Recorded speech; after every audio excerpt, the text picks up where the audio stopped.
پھر دیکھیے میں سمے تمار کیسے بنتا ہے۔ آئے نراکی کی بیٹی عفیفہ خاتون شادی شدہ تھیں، شوہر حج کر کے آیا، اب مستطیع تھی، یعنی ان پہ حج واجب ہو چکا تھا، ان کا نام نکلا حج کے لیے۔ اب حج پہ کیسے جائیں؟ شوہر حج کر کے آیا، صرف انہی کا نام نکلا، ان کو اکیلا حج پہ جانا تھا۔ تو اپنے والد کو کہا کہ بابا میں کیسے جاؤں؟ غیرت مند بھائی اور شوہر کبھی اپنی عورتوں کو سفر پہ اکیلا نہیں بھیجتا۔ جب غیرت کم ہو جاتی ہے نا تو بیویوں کو اکیلا بھیج دیتے، وہ سفر زیارت ہی کیوں نہ ہو، اپنا بندہ ساتھ ہونا چاہیے یا چند عورتوں کے ساتھ جائے۔ تو انہوں نے جو عورتیں جا رہی تھیں 8-10 عورتیں ایک قافلے میں وہ پیدا کی، کہا بیٹی یہ ساری جاننے والی ہیں، 1-2 آیت اللہ اور کی بیٹیاں تھیں، ساتھ گئے۔ اب یہ خاتون اپنے باپ کو جب واپس آئی تو انہوں نے واقعہ سنایا کہ بابا جب طواف کعبہ ہو رہا تھا، اب ایک پوری زندگی وہ خاتون جس نے نامحرم سے زیادہ باتیں نہیں کی، جو بازاروں میں زیادہ نہیں گئی، جو مردوں کے محفل میں نہیں بیٹھی، یہ حجب ختم ہو جاتا ہے نا۔ ایک خاتون نامحرم سے بات کرتی ہے گھبراہٹ، لیکن ایک میں اتنا کانفیڈنٹ 10 نامحرموں سے بات، اس میں کوئی فرق نہیں پڑتا۔ اب کہتی ہے حج کا موسم، شیعوں کا احرام اور اہل سنت کا آپ کو پتا ہے، آدمی تو سمجھے آدھا اس کا جسم نظر آ رہا ہوتا ہے۔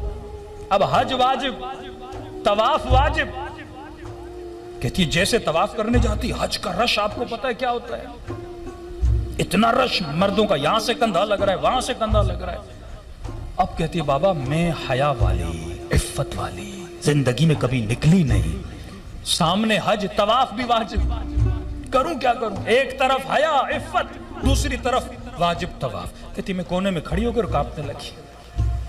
اس کے والد نے اس کو ذکر دیا تھا کہ بیٹی جب پریشان ہو جاؤ ایک ذکر کرو، اللہ کے 2 نام تھے وہ دہرانے، یا حافظ یا حفیظ، یا حافظ یا حفیظ۔ کہتی ہے میں ذکر کرنے لگی، خدایا کروں تو کیا کروں؟ ایک طرف تو نے حیا کا درس دیا، عفت کا درس دیا، دوسری طرف طواف بھی واجب ہے، مردوں کے کاندھے لگ رہے ہیں، مجھے عادت نہیں مردوں کی محفل میں جانے کی۔ کہتی جہاں کھڑی تھی اچانک میرے کانوں میں ایک آواز آئی کہ جسے امام زمانہ کے ساتھ طواف کرنا ہے وہ جلدی آ جائے۔